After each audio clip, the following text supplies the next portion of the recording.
Allah Immanuel yang menyertaimu. Allah Immanuel yang memberkatimu. Haleluya, haleluya. Silakan duduk kembali dalam hadirat Tuhan. Ya mari kita mau siapkan hati kita untuk terima isi hati Tuhan. Dan sama-sama kita mau renungkan dan belajar bersama-sama pujian ini.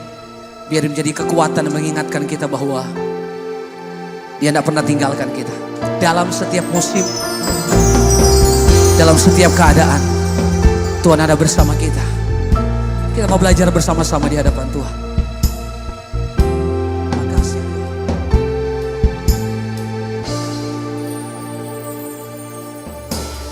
Telah kulihat kebesaran kuasa-Mu, ku saksikan perbuatan tangan-Mu, penyertaan-Mu sempurna di dalam hidupku. Kau sungguh baik, Yesus. Telah kulihat kebesaran kuasa-Mu, ku saksikan perbuatan tangan-Mu, penyertaan-Mu sempurna di dalam hidupku. Kau sungguh baik, Yesus. Ku bersyukur kepadamu Tuhan, penyertaan-Mu sempurna di hidupku. Pertolongan-Mu tak pernah terlambat. Setiap langkahku penuh dengan mujizat. Kasih tepuk tangan sekali lagi buat Immanuel. Langkah kami penuh dengan mujizat dan penyertaan Tuhan yang ajaib. Terima kasih Tuhan. Yuk nyatakan sama-sama. Telah kulihat kebesaran kuasa-Mu, ku saksikan perbuatan tangan-Mu, penyertaan-Mu sempurna di dalam hidupku. Kau sungguh baik, Yesus. Telah kulihat kebesaran kuasa-Mu, ku saksikan perbuatan tangan-Mu, penyertaan-Mu sempurna di dalam hidupku. Kau sungguh baik, Yesus. Ku bersyukur kepadamu Tuhan, penyertaan-Mu sempurna di hidupku. Pertolongan-Mu tak pernah terlambat. Setiap langkahku penuh dengan mujizat. Ku bersyukur, amin, kepadamu Tuhan, penyertaan-Mu sempurna di hidupku. Pertolongan-Mu tak pernah terlambat. Setiap langkahku penuh dengan mujizat. Immanuel,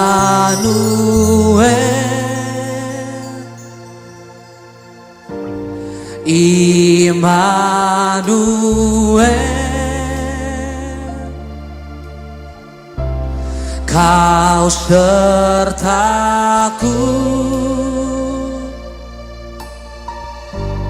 Immanuel, Immanuel, oh Immanuel, Allah Immanuel, Immanuel, Kau sertaku, Kau sertaku, oh Immanuel, Immanuel, Allah Immanuel, Immanuel, Immanuel, Immanuel, Kau sertaku Tuhan, Kau sertaku, Immanuel, Immanuel, Allah Immanuel, Immanuel, oh Immanuel, Immanuel, Kau yang menyertai kami.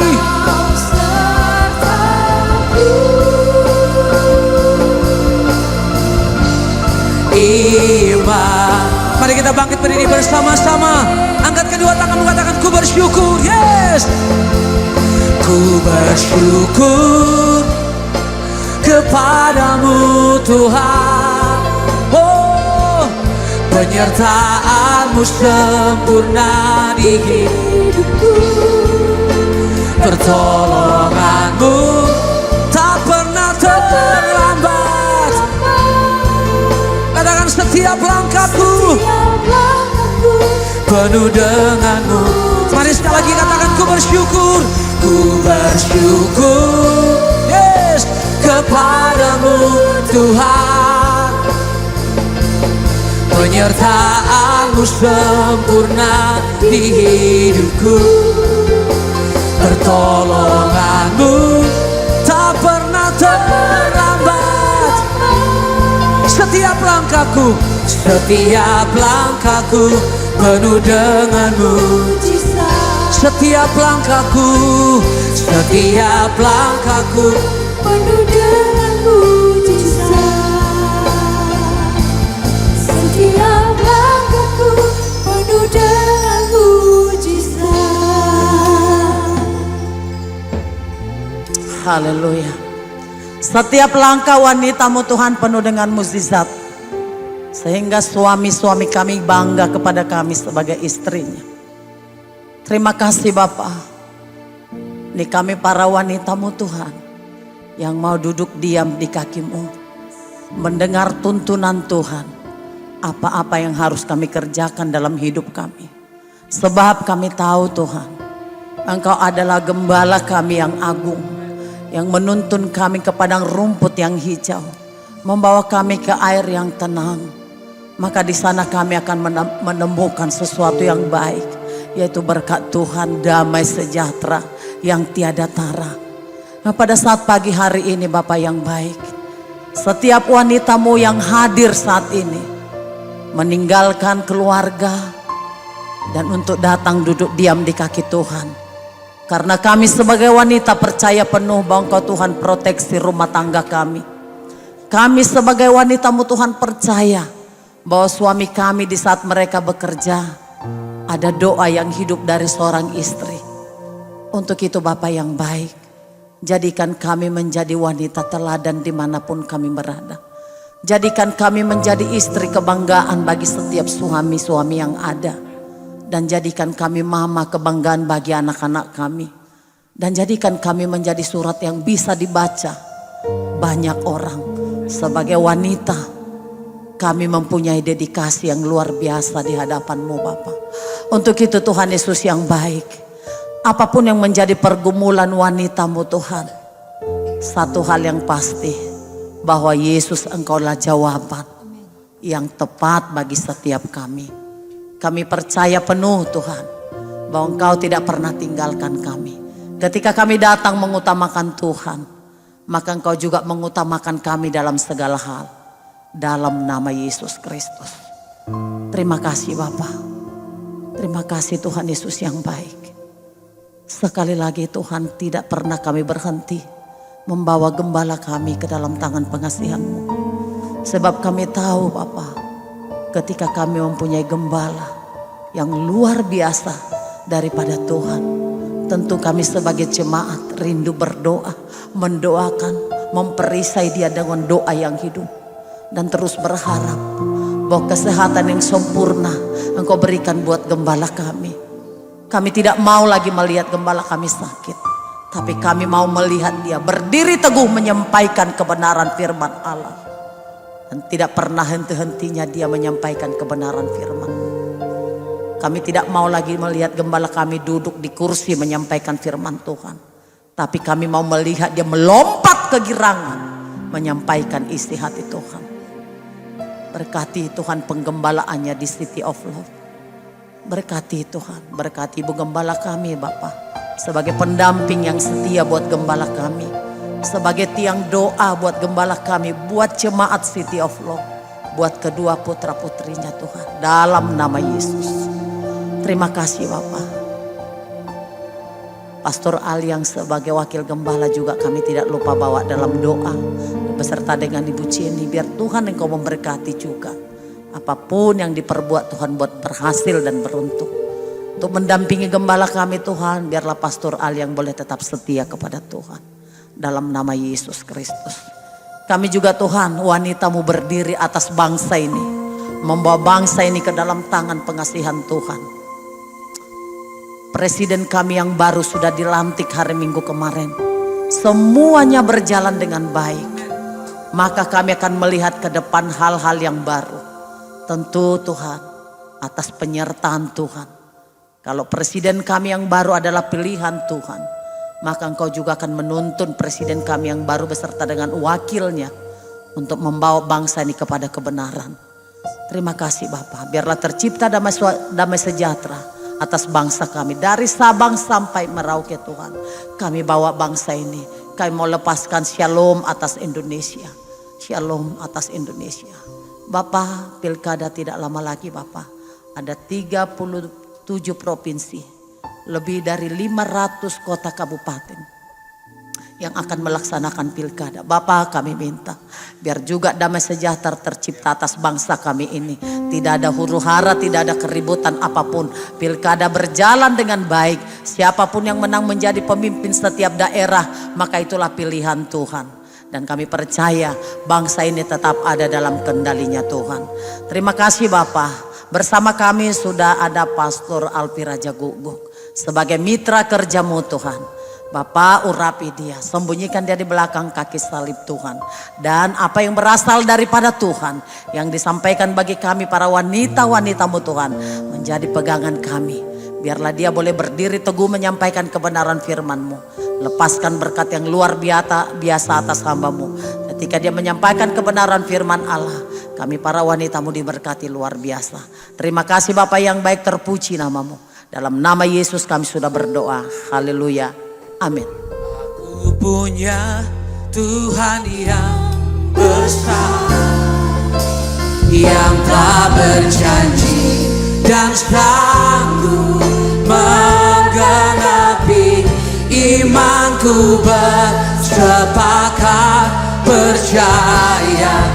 Mari sama-sama dengan iman, ku terima kemenangan darimu. Mari angkat kedua tangan kita di hadapan Tuhan. Mari sama-sama katakan, aku punya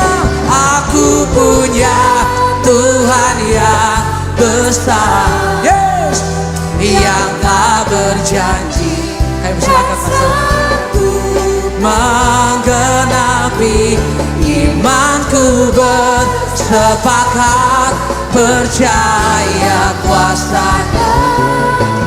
Ku terima sekarang kemenangan dan menyatakan ku terima sekarang. Ku terima sekarang. Lagi ku terima sekarang. Ku terima sekarang. Ku terima sekarang. Kemenangan darimu.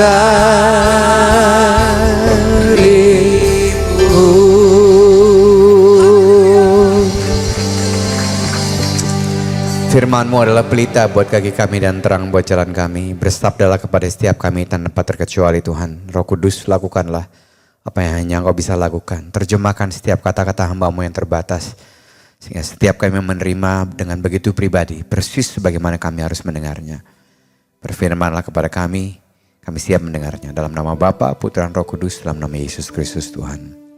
Amin. Silakan duduk, you may be seated. Shalom. Selamat siang semuanya.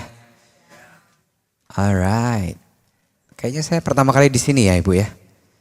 Oke, nama saya Alfi Raja Guguk. Saya Bacin, Batak Cina. Namanya King of Dogs, King of Woof Woof, King of Barking Dogs. Papa saya BTL istilah kami, Batak tembak langsung dari kampung. Ada orang Batak tentunya ya. Horas Madhita Sude. Songonima. Ibu saya almarhumah orang Chinese, saya Tan Sianyo. Istri saya orang Madura, Jember, dan Kraton Solo. Yes, jadi anak kami Bacin Jamat. Batak Cina, Jawa Madura, kualitas ekspor. Terima kasih. Saya seorang hamba Tuhan, saya melayani sebuah gereja yang buat saya luar biasa, namanya Jakarta Praise Community Church. Dan ini adalah tahun ke-25 saya melayani Tuhan sepenuh waktu di gereja tersebut. Oke, coba bilang ke sebelahnya, kamu lebih tirus dari yang terakhir. Ada apa? Ke dokter mana? Saya berikan judul pesan Tuhan siang hari ini, A Discerning Heart.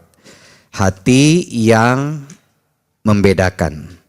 Kita khususnya hari ini akan belajar tentang betapa pentingnya setiap kita untuk mengandalkan Tuhan. Ya, baik sebagai istri, sebagai ibu, sebagai pendidik generasi, sebagai seorang teman, sebagai seorang sister, sebagai oma, opung, bagi orang-orang di sekeliling kita. Penting untuk setiap kita mengandalkan Tuhan karena hanya Tuhan yang sebetulnya jadi sumber hikmat utama kita dalam kehidupan sehari-hari. Nah, sebelum saya lebih jauh, izinkan saya memperkenalkan sebuah kerangka yang mudah-mudahan bisa ditangkap setiap kali saudari-saudari membaca firman Tuhan. Kerangka mudahnya namanya gini, oh iya, O-I-A. Kira-kira gitu ya. O yang pertama adalah observasi. Waktu setiap kita baca firman Tuhan di hari tersebut, atau lagi dengerin khotbah, baca firman Tuhan, saudara bisa di depan kosong kalau mau duduk di sini. Oke. Saudara bisa mulai mencermati, mengamati fakta-fakta apa saja yang ada dalam perikop yang saudara baca. Ya. Saudara bisa bahkan dengan mencermati kenapa kalimat ini ditulis, kenapa enggak, harusnya ada kalimat yang lebih penting ditulis, tapi kenapa kalimat ini ditulis di Alkitab. Saudara mulai jadi kritis terhadap ayat-ayat yang saudara baca. Itu O, observasi, mengamati. Kerangka yang kedua adalah interpretasi. Berdasarkan semua fakta, informasi yang kita semua lihat, lalu kita mulai menginterpretasikan, menarik kesimpulan berdasarkan itu. Oh, ini ditulis ini duluan, baru ini, mungkin karena ini kali ya. Jadi ini sebenarnya kerangka yang kita bisa pakai untuk kita bisa Bible study sendirian sebetulnya. Nah, yang terakhir adalah yang menjadi puncaknya, yaitu aplikasi. Yaitu berdasarkan semua yang kita cermati, kita simpulkan, kira-kira Roh Kudus mau saya lakukan apa berdasarkan ayat ini. Karena prinsipnya begini saudara, kebenaran tidak mengubahkan kehidupan. Kebenaran yang kita lakukan yang mengubah kehidupan. Itu sebabnya kita dikatakan menjadi orang yang berbahagia, bukan hanya jadi pendengar, atau pencatat firman, tapi pelaku firman. Itu sebabnya saudara, saya percaya bahwa tujuan perjalanan kekristenan kita namanya ini, kedewasaan. Semua bilang dewasa. Apa itu dewasa? Menjadi semakin serupa seperti Kristus. Dan Alkitab dengan begitu gamblang membedakan antara bayi rohani dan orang dewasa rohani. Ibrani 5 mencatatnya. Dilihat dari waktu, semestinya kalian sudah bisa jadi guru. Tapi sampai sekarang kalian masih perlu diajar tentang dasar-dasar firman Allah. Kalian masih seperti bayi yang hanya bisa minum susu dan belum bisa makan makanan keras. 13. Karena siapapun yang masih minum susu, dia masih bayi. Orang itu belum siap terima ajaran-ajaran yang lebih tinggi sebab dia belum terlatih untuk membedakan, mengenali ajaran mana yang memimpin kepada hidup yang benar. 14. Baca yuk. Akan tetapi orang-orang yang dewasa secara rohani siap menerima ajaran-ajaran yang lebih tinggi. Karena mereka sudah melatih diri untuk membedakan ajaran yang benar dan ajaran yang jahat. Bayi rohani belum terlatih membedakan pengajaran-pengajaran yang benar dan yang salah. Ibarat bayi jasmani, dia pasrah dengan apa saja yang ibunya suguhkan kepada dia. Ya Pak ya. Konteks hari gini saudara, orang yang bayi rohani hanya puas menjadi penikmat konten-konten rohani. Ibaratnya kalau ngelihat TikTok ada rohani dikit, ngelihat posting Instagram, Facebook rohani dikit, udah ngerasa udah kayak baca Alkitab. Merasa kata kuncinya ya. Jadi cuma jadi penikmat konten rohani termasuk penggemar pengkhotbah. Ada orang-orang yang menggemarkan pengkhotbah saudara ternyata. Sama ibaratnya menggemari artis atau aktor tertentu, wah kalau Denzel Washington yang main, genre apapun filmnya pasti ciamik. Begitu pula kadang-kadang kita karena jadi penikmat, kita jadi memfavoritkan, mengkultus individukan hamba Tuhan, bahkan melebihi firman Tuhan kadang-kadang. Nggak ada di sini, di PD yang lain banyak. Sesuatu yang viral, dianggap kebenaran. Lu udah denger belum? Itu viral loh. Hanya karena sesuatu viral, tidak berarti itu sebuah kebenaran. Di lain pihak, hanya karena sesuatu prinsip kebenaran Tuhan tidak diviralkan bukan berarti itu nggak perlu didiskusikan. Ya, itu dia. Bayi rohani dia nggak bisa membedakan mana yang benar mana yang salah. Ayat yang sama terjemahan firman Tuhan yang lain, terjemahan FAYH, firman Allah yang hidup katakan demikian. Sudah lama saudara jadi orang Kristen dan seharusnya saudara sekarang mengajar orang lain kenal Tuhan. Tapi saudara masih tetap butuh seorang pengajar. Kita minta pengkhotbah yang lebih dalam Pak. Untuk mengulang asas-asas pokok dalam firman Allah. Saudara seperti bayi yang hanya minum susu belum dapat kunyah makanan. Orang yang masih hidup dari susu belum maju dalam hidup kekristenannya. Dan gak tahu banyak tentang perbedaan antara yang benar dan yang salah. Iya orang Kristen yang masih bayi. 14. Saudara tidak akan dapat mengunyah makanan rohani dan memahami hal-hal yang lebih dalam mengenai firman Allah. Kalau saudara belum jadi orang Kristen yang lebih baik, baca sama-sama. Dan belajar membedakan yang benar dari yang salah dengan melakukan hal-hal yang benar. Jadi bagaimana kita melatih diri untuk mengetahui ini ajaran ini benar atau salah sih? Kita jadi pelaku firman. Bukan jadi komentator firman. Ya. Gimana sih narasi komentator? Pujian penyembahannya kurang ngangkat. Kalau mau ngangkat-ngangkat di gym aja, jangan di gereja gitu ya, jangan di PD. Itu pengkhotbahnya kurang dalam pewahyuannya. Kalau mau dalam-dalaman di kolam renang. Seperti Pak Tim yang berenang tiap pagi. Ya. Apa bedanya susu sama makanan keras? Bedanya ini, siapa yang ngunyah? Betul ya? Bayi minum susu, yang ngunyah si bayi atau si mami? Si mami. Mami ngunyah, nyoh kasih susu, benar gak? Tapi orang dewasa mulai mengunyah sendiri. Betul ya? Firman Tuhannya kayaknya kok rada nampar ya hari ini. Tapi ya dikunyah. Sebentar ya, dikunyah. Jadi beda susu dan makanan keras adalah siapa yang mengunyah. Susu dikunyah oleh ibu, makanan keras dikunyah sendiri. Bayi rohani puas dengan firman hasil kunyahan orang lain.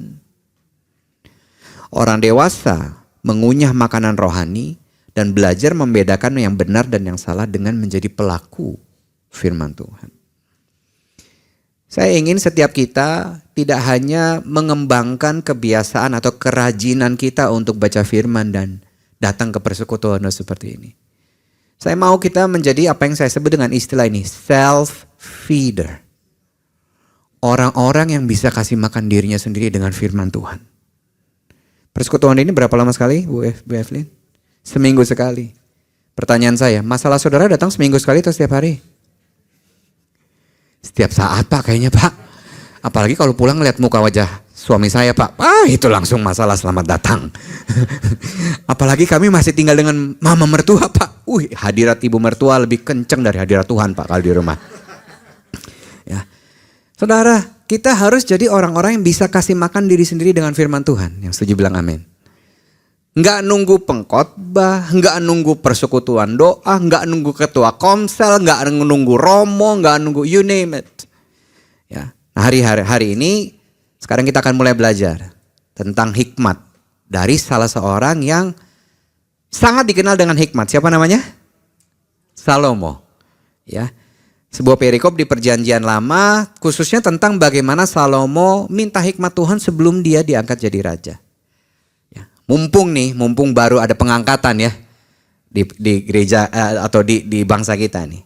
Kita lihat 1 Raja-Raja 3 mencatatnya. Perhatikan judulnya, doa Salomo memohon hikmat. Lalu Salomo jadi menantu Firaun, Raja Mesir. Ia mengambil anak Firaun dan membawanya ke kota Daud. Sampai ia selesai mendirikan istananya dan rumah Tuhan dan tembok sekeliling Yerusalem. Hanya bangsa itu masih mempersembahkan korban di bukit-bukit pengorbanan sebab belum ada didirikan rumah untuk nama Tuhan sampai pada waktu itu. 3. Dan Salomo menunjukkan kasihnya kepada Tuhan dengan hidup menurut ketetapan-ketetapan Daud, ayahnya. Hanya ia masih mempersembahkan korban sembelihan dan ukupan di bukit-bukit pengorbanan. 4. Pada suatu hari, raja pergi ke Gibeon untuk mempersembahkan korban sebab disitulah bukit pengorbanan yang paling besar. Berapa banyak korban saudara? 1000 korban bakaran dipersembahkan Salomo di atas mezbah itu. Banyak atau sedikit kira-kira? Banyak pasti ya. 5. Di Gibeon itu Tuhan menampakkan diri kepada Salomo dalam mimpi. Pada waktu malam berfirmanlah Allah, mintalah apa yang hendak ku berikan kepadamu. Menarik sekali saudara kalimat yang terakhir tadi. Ya, sama seperti kalau ada film tuh Aladdin, Genie in the Bottle. You have 3 wishes. You can ask whatever you want. Tapi perhatikan narasinya di sini saudara. Narasinya bukan bilang mintalah apa yang kamu mau. Mintalah apa yang akan ku. Perhatikan K-nya huruf besar.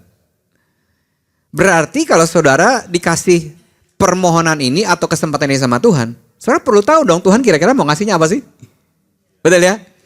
Tapi kadang-kadang nih kita nih kalau dikasih kesempatan minta langsung kita pikir dengan diri sendiri. Sebentar ya Tuhan, suami boleh kayaknya suami gitu. Atau suami baru lah Tuhan. Atau karir Tuhan, bisnis, kangtau, influence, dan sebagainya. Bukan minta apa yang memuaskan dirimu, tapi Tuhan datang dengan bilang ini, minta apa yang akan ku berikan kepadamu. Saudara, kesalahan kita dalam berdoa adalah waktu kita minta semua yang hanya jadi keinginan kita, dan apa yang jadi keinginan Tuhan, kita taruh di belakang kita.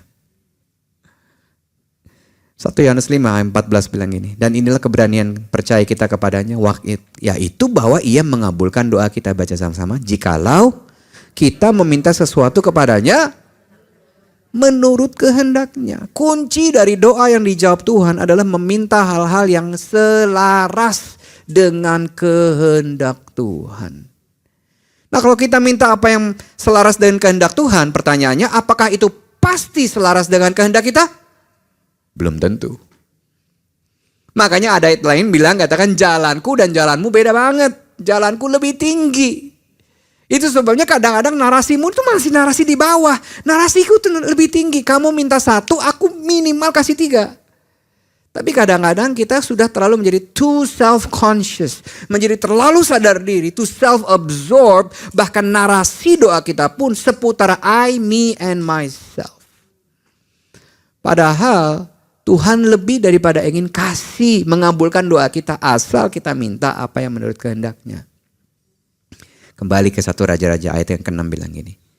Setelah Tuhan kasih kesempatan Salomo minta, perhatikan apa yang Salomo katakan. Lalu Salomo berkata, Engkaulah yang telah menunjukkan kasih setiamu yang besar kepada hamba-Mu Daud ayahku. Sebab ia hidup di hadapan-Mu dengan setia, benar dan jujur terhadap Engkau. Dan engkau telah menjamin kepadanya kasih setia yang besar itu dengan memberikan kepadanya seorang anak yang duduk di tahtanya seperti pada hari ini. 7. Maka sekarang ya Tuhan Allahku, engkaulah yang mengangkat hamba-Mu ini menjadi raja menggantikan Daud ayahku. Sekalipun aku masih sangat sekya dan belum berpengalaman.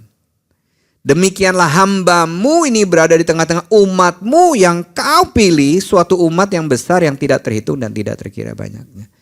Dengan sengaja saya berikan warna kuning di kata-kata kunci supaya saudara mulai mengobservasi. Ingat tadi OIA-nya tadi.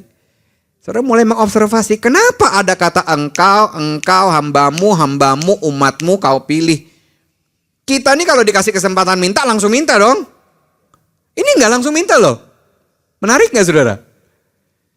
Udah dibuka nih, udah dibuka sama Tuhan nih. Oke, kamu boleh minta apa yang ku berikan kepadamu. Dia nggak langsung minta. Apa yang dia lakukan?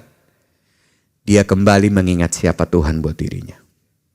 Wow, ternyata itu cara kunci menyelaraskan kehendak kita sama kehendak Tuhan. Ingat lagi bukan tentang kebutuhan kita, ingat lagi tentang siapa Tuhan atas kondisi kita. Ada amin. Waktu kita kembali mengingat siapa Tuhan buat diri kita, lebih memungkinkan kita untuk mulai menyelaraskan pikiran kita dengan pikiran Tuhan, kehendak kita dengan kehendak Tuhan, keinginan kita dengan keinginan Tuhan. Sehingga tadinya narasi yang maunya semua tentang kita mulai berpikir lagi, sebentar ya. Is this prayer revolved around me and me only? Apakah doa saya ini hanya berporos kepada kehendak saya, keinginan saya? Atau narasi saya mulai berpikir, kira-kira kalau doa ini dijawab Tuhan, lakukan apa di balik ini? Kalau doa saya dijawab sama Tuhan, kira-kira doa yang dijawab ini bisa membawa dampak kemuliaan buat Tuhan seperti apa? Sebelum Salomo merespons tawaran Tuhan untuk meminta sesuatu, dia mengingat keilahian Tuhan atas dirinya. Bahwa Tuhan sudah setia sama ayahnya, sama Raja Daud. Bahwa Tuhan gak sekedar mengangkat orang yang jadi anaknya. Tapi Daud mengakui bahwa aku ini bukan cuma anak.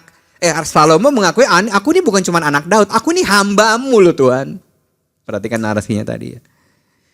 Dan bahkan bangsa yang akan dipimpinnya nanti. Salomo bilang apa? Bangsamu, ini umatmu.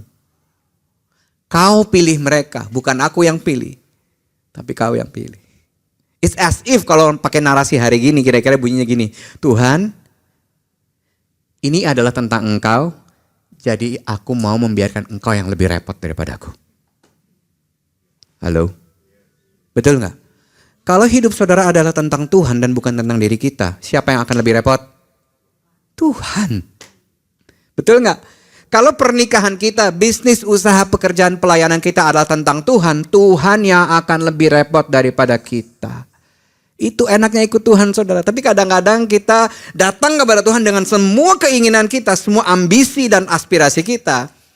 Lalu kita baru tanya, jadikan kehendak Tuhan as our very last resort.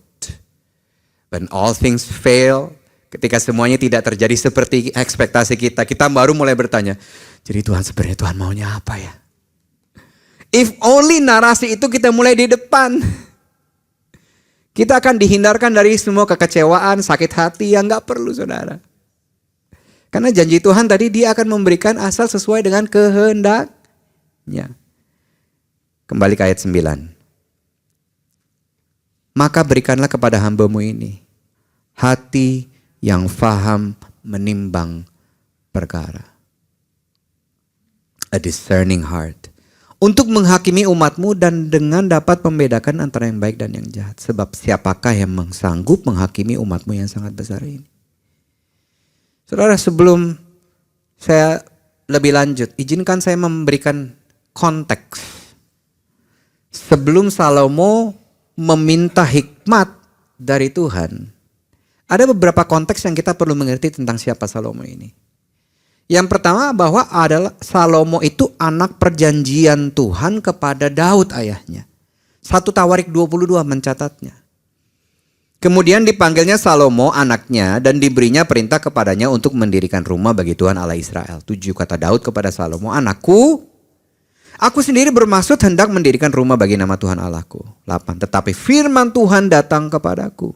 Demikian telah kau tumpahkan sangat banyak darah dan telah kau lakukan peperangan yang besar. Engkau tidak akan mendirikan rumah bagi namaku sebab sudah banyak darah kau tumpahkan ke tanah di hadapanku. 9, sesungguhnya, disinilah janjinya. Seorang anak laki-laki akan lahir bagimu. Ia akan jadi orang yang dikaruniai keamanan. Aku akan mengaruniakan keamanan kepadanya dan dari segala musuh di sekelilingnya. Ia akan bernama Salomo. Sejahtera dan sentosa akan kuberikan atas Israel pada zamannya 10. Dialah yang akan mendirikan rumah bagi namaku dan dialah yang akan menjadi anakku dan aku menjadi bapaknya. Aku, kata Tuhan, akan mengokohkan tahta kerajaannya atas Israel sampai selama-lamanya. 11. Maka sekarang hai anakku, Tuhan kiranya menyertai engkau sehingga engkau berhasil mendirikan rumah Tuhan Allahmu seperti yang difirmankannya mengenai engkau. Saudara bisa lihat di sini bahwa Salomo adalah anak perjanjian Tuhan kepada ayahnya Daud. Tidak hanya dijanjikan bahwa ada seorang anak laki-laki yang akan lahir, Tuhan sendiri berjanji bahwa dia akan mengokohkan pemerintahan anaknya Salomo atas bangsa Israel sampai selama-lamanya. Itu konteks yang pertama. Nanti kita akan lihat kenapa konteks ini jadi penting, saudara. Yang kedua, kakak Salomo namanya adalah Adonia. Bukan Adonai, tapi Adonia.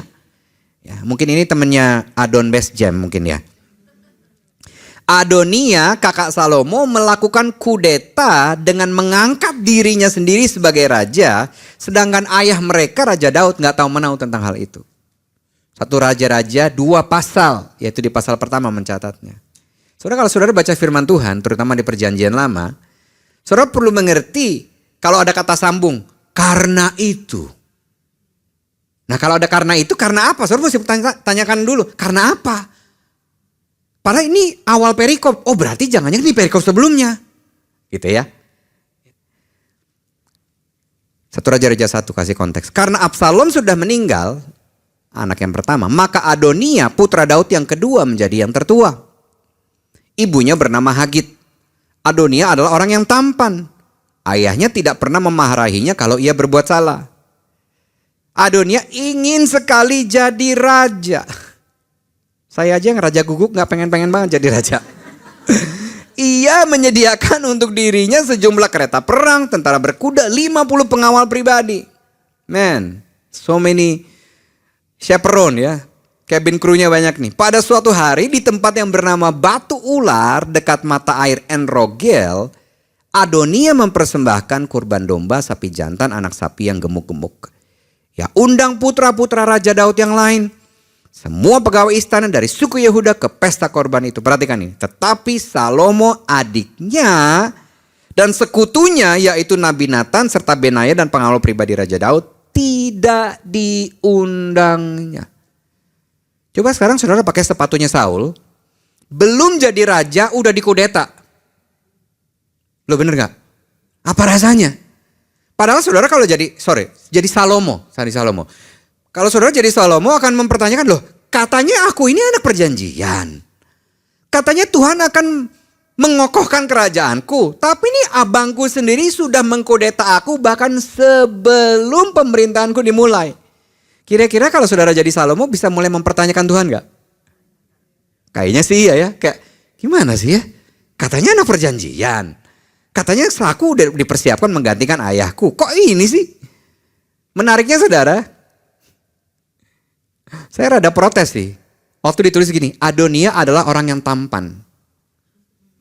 Pertanyaannya, perlu ya ditulis? Loh coba kalau saudara kritis sedikit. Penting ya? Bener gak sih? Kalau dia buat salah, ayahnya tidak pernah memarahinya. Jadi waktu saya mengobservasi ini, saya mengambil kesimpulan, saya menginterpretasi. Jangan-jangan ada indikasi, ada siblings rivalry di sini. Ada persaingan antara kakak adik. Kalau saya jadi Salomo, besar kemungkinan saya mulai insecure nih. Saya coba cari ya seluruh 1 Raja-Raja, nggak ada satu kalimat yang menggambarkan Salomo ini parasnya tampan, nggak ada. Dia yang jadi raja, harusnya dia karakter utama dong ya. Harusnya dia yang lebih diagung-agungkan, dielu-elukan. Gak ada loh saudara. Kenapa kudu ada kalimat ini? Adonia adalah orang yang tampan. Satu pelajaran juga yang bisa saya ambil saudara. Kalau kita mau menggenapi rancangan Tuhan, sulit untuk kita menggenapi rancangan Tuhan kalau kita masih insecure.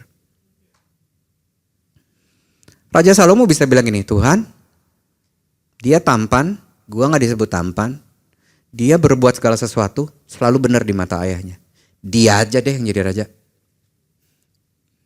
Waktu kita insecure, kecenderungan kita sadar diri, lalu kecenderungan kita mencoba untuk mendiskualifikasi diri kita dari panggilan Tuhan. Hati-hati dengan insecurity. Ada alasan kenapa kalimat-kalimat ini dicatat saudara. Fakta yang ketiga, konteks yang ketiga tentang Salomo.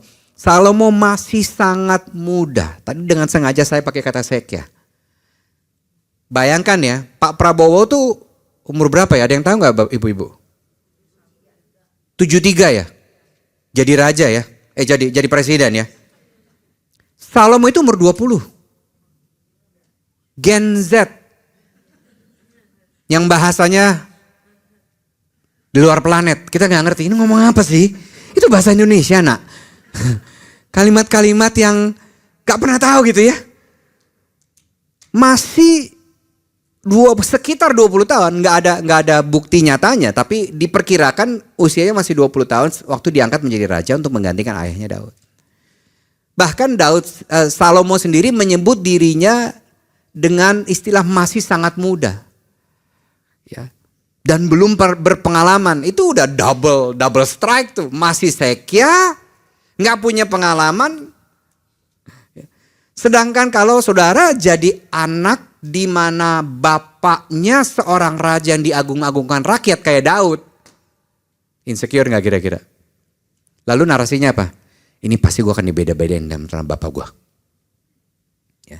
Mungkin anak-anak ibu juga ada yang merasa gitu. Ya. Dikasih bisnis sama bapaknya, nih tolong dilanjutkan. Dalam hati udah begini, gue pasti dibedain sama bapak gue nih. Gue tiba-tiba jadi CEO, gue pasti akan dibeda-bedain. Ntar apa sih staff-staff lama bapak gue bilang gini, bapak gak ngomong apa-apa ke saya. Ya, jangan sedih, di gereja juga gitu. Tapi untungnya bukan gereja saya. Nah saudara, Daud adalah sosok yang punya reputasi begitu luar biasa, dicintai oleh rakyat. Dan Daud meninggalkan warisan yang sangat banyak dengan maksud supaya Salomo bisa bangun bait Allah yang selama ini Daud belum berhasil bangun. Lihat apa yang dipersiapkan buat anaknya. 1 Tawarik 22 mencatatnya. Perhatikan judulnya, persiapan untuk mendirikan rumah Tuhan. Raja Daud menyuruh mengumpulkan semua orang asing yang tinggal di negeri Israel. Lalu ia mempekerjakan mereka. Ya. Sebagai ekspatriat nih dipekerjakan. Sebagian dari mereka memahat batu untuk bangun rumah Tuhan. 3. Untuk buat paku, buat engsel bagi pintu-pintu rumah Tuhan itu. Sekalian aja peniti. Sampai buat paku disiapin engsel. Daud mengumpulkan banyak sekali besi. Ia juga mengumpulkan begitu banyak perunggu sehingga tidak dapat ditimbang. 4. Dari orang Tirus dan Sidon dia pesan sejumlah besar kayu cemara Libanon. 5. Daud melakukan semuanya itu karena ia berpikir gini. Ini menariknya. Aku harus mempersiapkan apa yang diperlukan untuk pembangunan rumah Tuhan. Sebab Salomo putraku masih sekya dan kurang berpengalaman. Sedangkan rumah Tuhan yang akan dibangunnya itu harus sangat apa? Dan man, what a pressure. Dikasih pressure loh ini. Padahal waktu di mimpi, gak dibilang rumah Tuhannya tuh harus seperti apa. Ini kan tambahan bapaknya. Rupanya saudara, aspirasi orang tua dibebani ke anak udah dari zaman dulu. Nah, bapak kan gak jago matematika ya. Kamu jadi dokter boleh gak? Ini kan mirip ya. Bapak ini gak berhasil bikin bangun rumah Tuhan karena bapak udah menumpahkan banyak darah. Nanti ya kamu harus bikin bait Allah sangat megah, termasyur di seluruh dunia. Kalau saya jadi Salomo saya bilang ini, thanks for the pressure. And by the way, thanks for believing in me dengan bilang saya ini masih sangat sekia dan gak berpengalaman. Thanks for the faith. Makasih loh untuk imannya. Big pressures, great expectation, usia sangat muda, gak punya pengalaman, hampir pasti dibanding-bandingkan sama ayahnya. Ayahnya merasa perlu kasih head start buat anaknya supaya kualitas kerja anaknya gak malu-maluin bangsa Israel. Itu kan yang sebenarnya Daud ngomong secara gak langsung. Dikudeta sama kakaknya sebelum jadi raja karena kepengenan posisinya. Ternyata ini pelajarannya saudara. Menjadi anak perjanjian sekalipun tidak mengecualikan Salomo dari masalah dan tantangan. Itu yang bisa kita pelajari. Sekarang kita bisa mulai mengerti kenapa Salomo minta hikmat dan bukan minta yang lain. Betul ya? Bahkan terjemahan lainnya dari kata hikmat itu bilang gini, dari terjemahan yang paling dekat yaitu NKJV dari dengan bahasa aslinya. Therefore give to your servant an understanding heart to judge your people, that I may discern between good and evil, for who is able to judge this great people of yours? Yang Salomo minta bukan a knowledgeable mind, tapi an understanding heart. Padahal kalau kita bilang gini, ih dia berhikmat loh. Kita selalu mikirnya apa? Sini kan? Benar gak? Canggih nih. Tapi ternyata saudara, hikmat itu berhubungan dengan hati. Yang Salomo minta bukan a knowledgeable mind, tapi an understanding heart. Dengan kata lain, yang Salomo minta adalah tentang karakternya dan bukan tentang kepemilikannya. Bagi Salomo, siapa dirinya, kondisi hatinya di mata Tuhan jauh lebih penting daripada apa yang dia pakai, pencapaiannya di mata manusia. Saudara, pelajaran apa yang kita bisa ambil dari sini? Kalau saudara mau dikasih hikmat sama Tuhan, yang pertama, berhenti membandingkan dirimu dengan orang lain. Fokus kepada hatimu. What's in you is more important than what's on you. All the brand, semua pencapaian kita, semua yang kita punya, semua mobil yang kita kendarai, semua pencitraan kita di media sosial, nggak penting itu di mata Tuhan. Halo. Makanya Salomo meminta apa? An understanding heart, Lord. Dulu kita bisa bilang gini, knowledge is power, betul. Tapi sekarang dapat salam dari ChatGPT, knowledge is not power, wisdom is power. Dulu pengetahuan itu kekuatan, karena untuk mendapatkan pengetahuan sulitnya minta ampun. Tapi hari ini pengetahuan di mana-mana, sampai mau muntah. Sampai ada WA grup yang isinya forwardan terus. Yang biasanya bikin khawatir. Hati-hati loh kalau minum itu loh. Hati-hati loh kalau ini, hati-hati kalau itu. Semuanya jadi kayak bikin kita parno. Iya Pak ya. Yang hari ini suka forward berita buruk, bertobatlah kau hari ini ya. Gak usah forward yang bikin orang panik, gak usah ya. Kalau mau forward suplemen yang bagus boleh lah. Mulai yang udah di atas 50 kasih tahu YouTube yang bagus boleh lah ya. Dokter yang bagus juga boleh. Ya. Saudara, jarak terjauh di dunia adalah 2 jengkal. Perhatikan saya, yang tidur biarkan tidur dulu. Dari sini ke sini. Dari tahu ke ngerti. Dari knowledge ke understanding. Pengetahuan tanpa pengertian, kita akan memakai pengetahuan kita untuk menilai orang lain. Makanya kadang-kadang di arisan, lu udah pernah denger enggak? Tapi ini biar jadi beban doa aja. Halah, beban doa bukan beban doa. Tapi ini untuk buat lo doang ya. Udah nyampe nih ke si A, dia kasih tau ke si B. Hal yang sama, tapi ini buat lo doang ya. Injil sampai ke seluruh dunia. Iya kalau beneran Injil, ini gosip bos. Lu pernah denger gak? Tapi aduh gue gimana ya ngomongnya rada gak enak. Tapi ngomong aja sih, udah begitu kan udah buka judulnya makin penasaran ya kalau gak dilanjutin. Bener gak ya? Ya namanya ibu-ibu gak bisa dibikin penasaran, gak bisa. Ya. Pengertian atau pengetahuan ditambah dengan pengertian, kita akan pakai pengetahuan kita untuk menilai diri sendiri.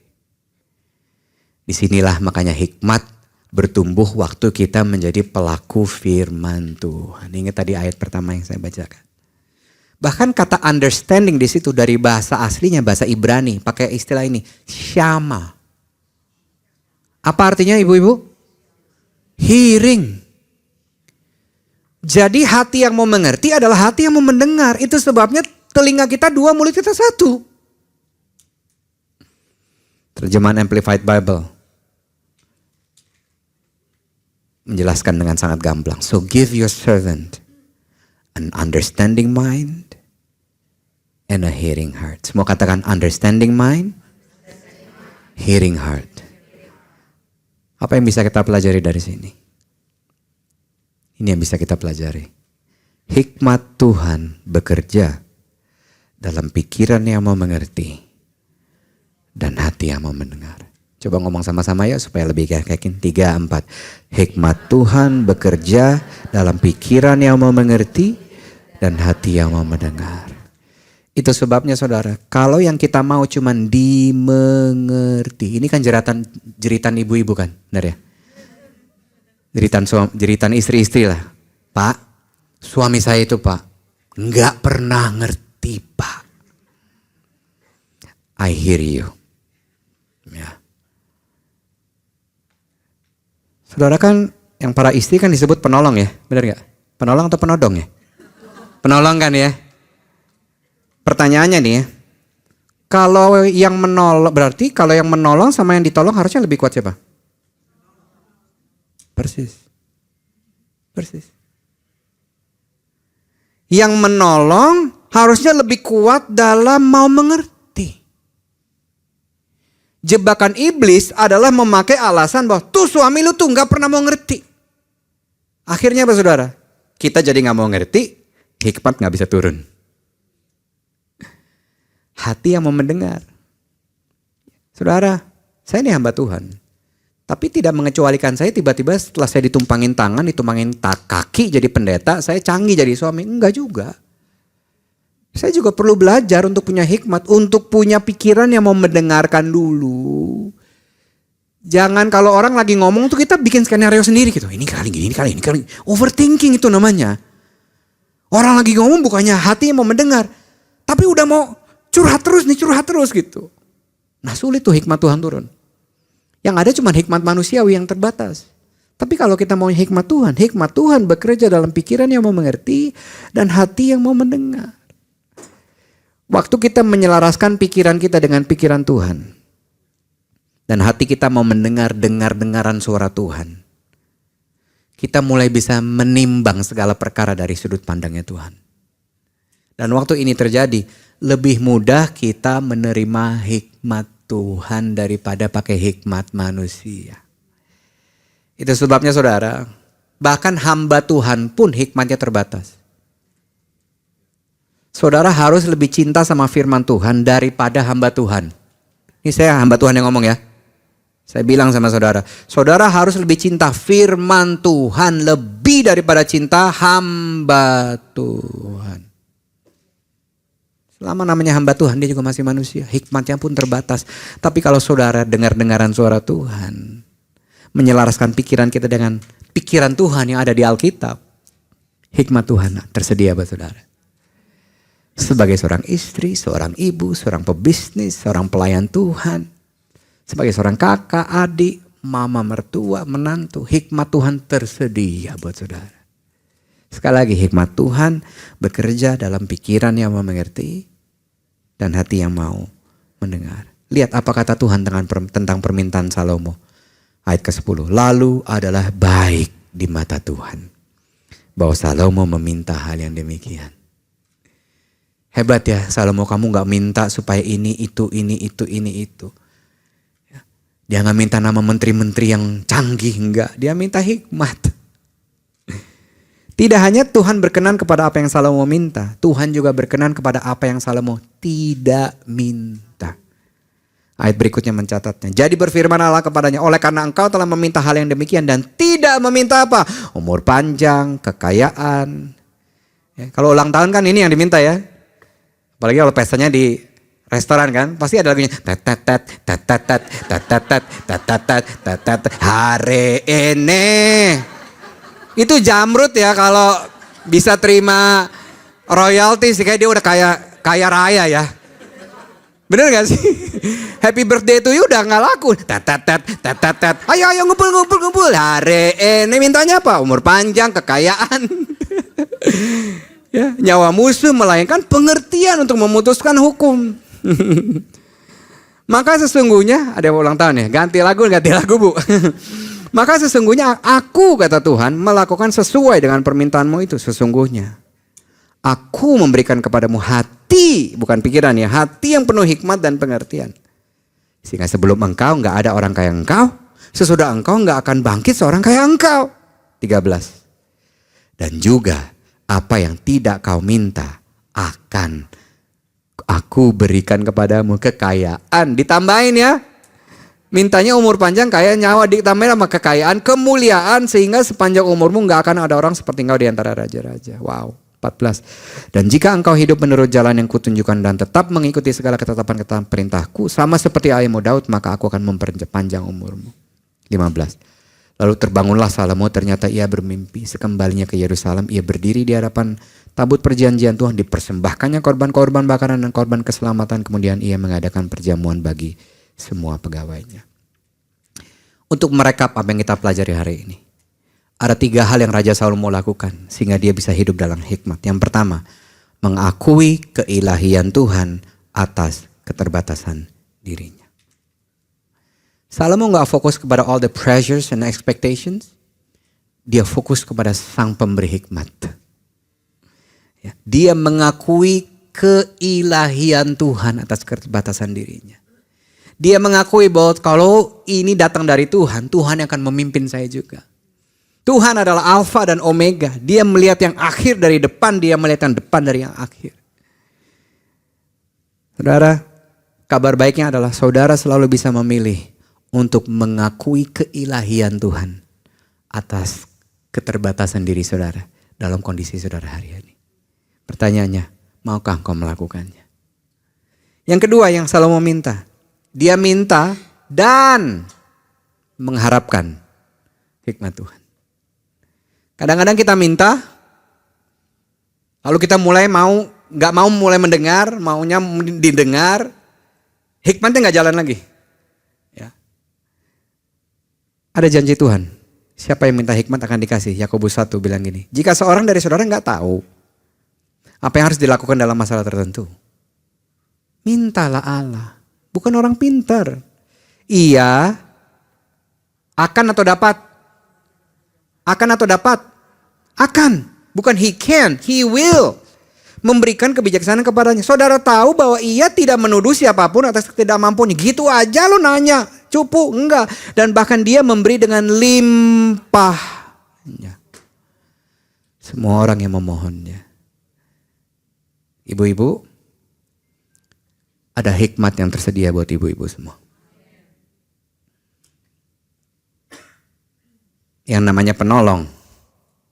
Saya gak kaget kalau Tuhan memakai hikmat ibu. Hikmat Tuhan atas ibu lebih berlimpah daripada suami ibu. Bukan berarti kita lebih superior, bukan. Akan ada momen-momen di mana Tuhan perlu ngomong kepada keluarga ibu. Dan Tuhan pakai hikmat Tuhan atas ibu-ibu semua.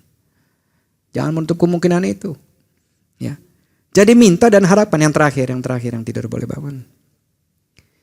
Punya pikiran yang mau mengerti dan hati yang mau mendengar. Karena hikmat Tuhan bekerja dalam atmosfer pikiran yang mau mengerti dan hati yang mau mendengar. Sebelum kita buru-buru kasih komentar. Sebelum kita buru-buru ngajarin atau sok ngajarin anak-anak kita yang Gen Z ini atau yang cucu-cucu kita lah. Coba dengerin aja. Pertanyaannya, lebih susah dengerin atau lebih susah ngomong? Bisa dengerin ya. Kayak aduh dia cerita ini lagi. Dia ulang lagi. Ya gue udah lewat banget nih musimnya nih yang ini nih. Kembangkan kecintaan akan firman Tuhan. Karena firman Tuhan berkuasa untuk menyelaraskan pikiran kita sama pikiran Tuhan. Dan milikilah hati yang mau belajar untuk mendengar dan taat. Semua bilang taat akan suara Tuhan.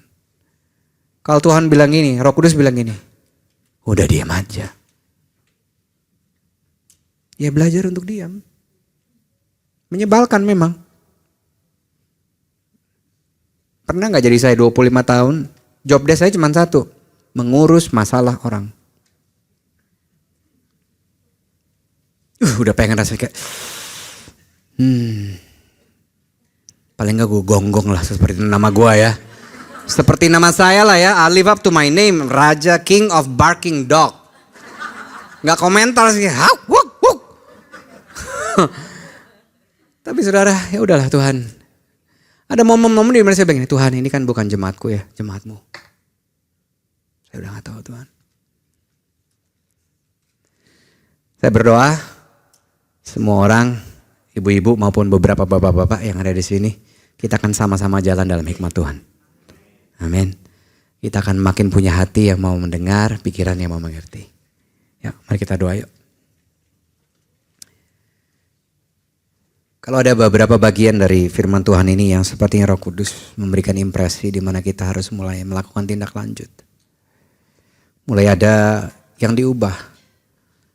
Baik sikap hati maupun perilaku yang perlu kita ubah. Atau apapun itu, dan sepertinya saudara ingin berjalan lebih lagi dan lebih lagi dalam hikmat Tuhan. Kalau engkau orangnya, mari buka kedua tanganmu di hadapan Tuhan sebagai ekspresi engkau sungguh-sungguh menerimanya dengan iman. Enggak usah malu sama kiri kananmu, dia gak mati buat engkau. Yesus yang mati buat engkau. Tuhan, kami datang kepadamu. Kami mengakui keilahianmu atas kondisi kami. Engkau Tuhan dan kami bukan. Sampai kapanpun kami gak akan pernah ngerti segala sesuatunya. Karena kami bukan Tuhan, hanya Engkau yang adalah Tuhan. Kami akui kami terbatas. Kondisi, masalah, tantangan yang saat ini kami hadapi. Sakit, penyakit bahkan Tuhan. Kadang-kadang kami sendiri bohong Tuhan. Tapi kami mau datang kepadamu dan berkata, Engkau Tuhan yang ilahi. Engkau Tuhan yang berdaulat. Engkau Tuhan yang berkuasa. Engkau masih lebih besar dari itu semuanya. Kami ingin mengakui bahwa pernikahan kami bukan milik kami, tapi milik Tuhan. Anak-anak kami pun bukan milik kami. Anak dan cucu kami milik Tuhan. Orang tua, mertua, menantu, kakak, adik. Teman-teman kami pun milik Tuhan. Bisnis, usaha, pekerjaan, pelayanan kami pun milik Tuhan. Kami ini hamba Tuhan. Meskipun titelnya bukan pendeta, tapi seperti Saul, dia mengaku bahwa ini aku bukan sekedar anak Daud, aku ini hambamu Tuhan. Pengakuan yang sama kami ingin bilang, Tuhan, aku ini hambamu. Engkau Tuhan, Engkau Tuhan. Terlepas dari semua keterbatasan yang aku rasakan, terlepas dari cap orang lain yang pernah dilemparkan atas kami, dia mah gak bisa. Dia mah begini, dia begitu. Tapi kami mau bilang kami ini hambamu. Hidup kami bukan tentang kami, tapi tentang Tuhan lewat kami. Kami minta dan terima dengan iman hikmat Tuhan atas setiap aspek kehidupan kami. Hikmat-Mu tersedia buat setiap kami di setiap musim yang Tuhan izinkan terjadi dalam kehidupan kami. Kami terima dengan iman. Dan Engkau janji, Engkau cuma gak akan memberikannya, Engkau berikan hikmat itu dengan berlimpah. Dan yang terakhir Tuhan, kami mau terus belajar untuk menyelaraskan pikiran kami dengan pikiran Tuhan. Mau punya pikiran yang mengerti. Kami mau hati kami adalah hati yang mau mendengarkan dan taat akan desakan dan suara Tuhan. Kami akan berjalan dari satu hikmat kepada hikmat Tuhan yang lebih besar. Kami tahu kepada siapa kami berdoa, yaitu kepada Tuhan, Sang Sumber Hikmat. Thank you, Lord. We love you. We love you, Lord. I love you, Lord. Mari bangkit berdiri sama-sama. And I lift my voice to worship you. To worship you, oh my soul, rejoice. Take joy, my King, in what you hear. Let it be a sweet, let it be a sweet, sweet sound in your. Mari sekali lagi, I love you, Lord. Oh, I love you, Lord, and I lift my voice to worship, to worship you, oh my soul, rejoice.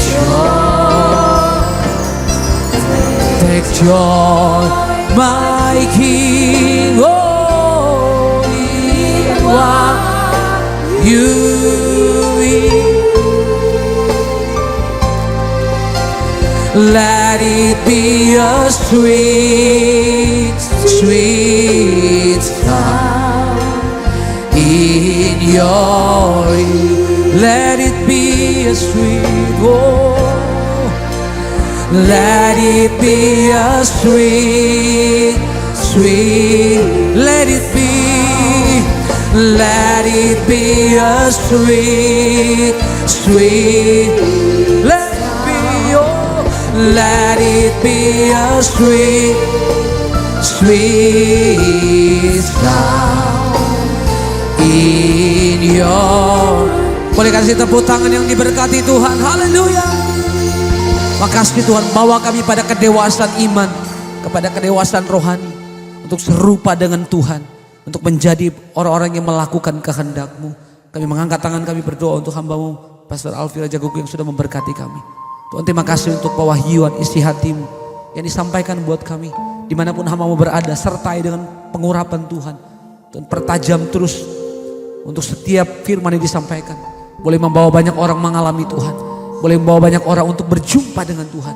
Setiap firman disampaikan penuh dengan kuasa, penuh dengan pengurapan, kesehatan, kekuatan senantiasa menyertai hamba-Mu, setiap langkah hamba-Mu, dan setiap pelayanan hamba-Mu dimanapun Tuhan tempatkan.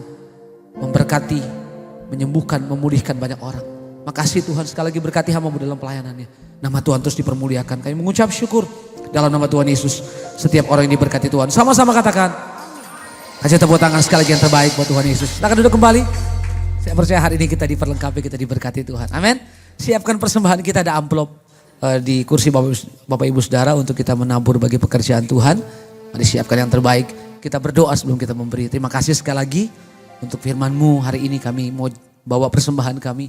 Apapun bentuk persembahan yang kami beri, kami menabur untuk pekerjaan Tuhan. Kami percaya bahwa tidak pernah sia-sia apa yang kami tabur hari ini. Kami mau memberi dengan sukacita.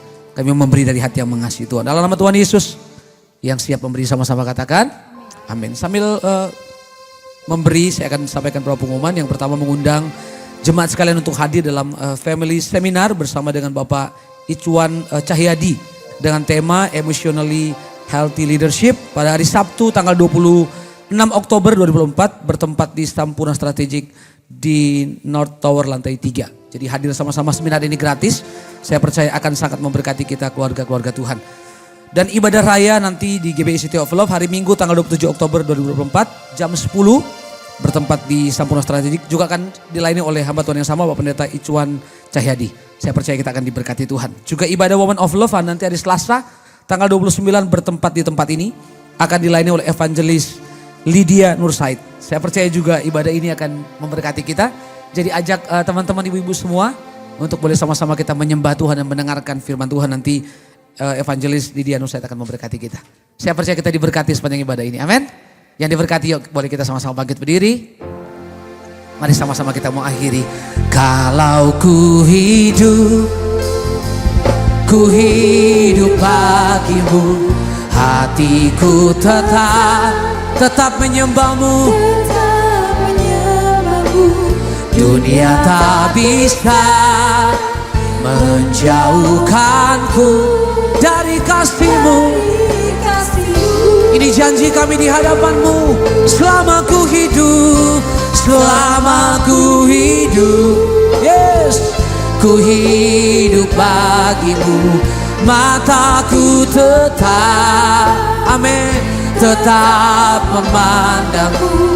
Dunia tak bisa menjauhkanku dari kasih-Mu.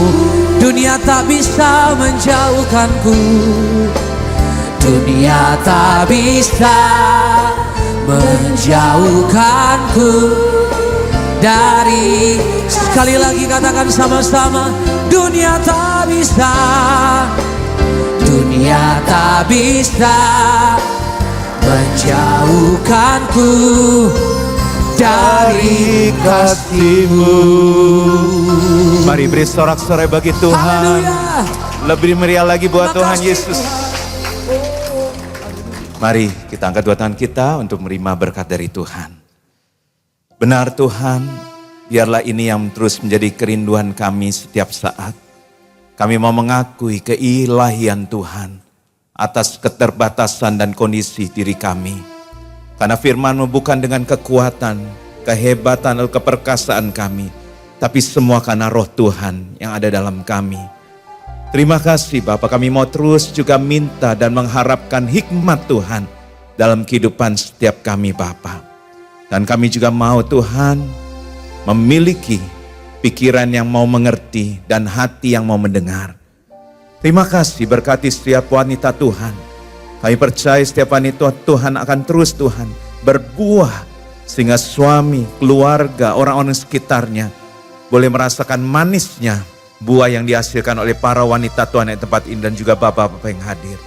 Terima kasih Bapak. Terima kasih kiranya Tuhan memberkati engkau dan melindungi engkau. Tuhan menyinari engkau dengan wajahnya dan memberi engkau kasih karunia. Tuhan menghadapkan wajahnya kepadamu dan memberi engkau damai sejahtera. Dan terimalah berkat, kasih yang berlimpah-limpah dari Allah Bapa di dalam anak yang tunggal, Tuhan Yesus Kristus, serta bersama dengan Roh Kudus menyertai kita semua mulai saat ini sampai selamanya. Mari semua yang percaya, semua yang berkati dan semua yang dikasih Tuhan. Katakan, amin. Pastor Afi, thank you so much. Terima kasih buat berkat firman yang sangat memberkati. Tuhan menyertai Pastor Afi, Mia, pelayanan, keluarga diberkati Tuhan. Thank you buat Marlon dan tim semua. Tuhan menyertai wanita Tuhan, Bapak Ibu, Saudara.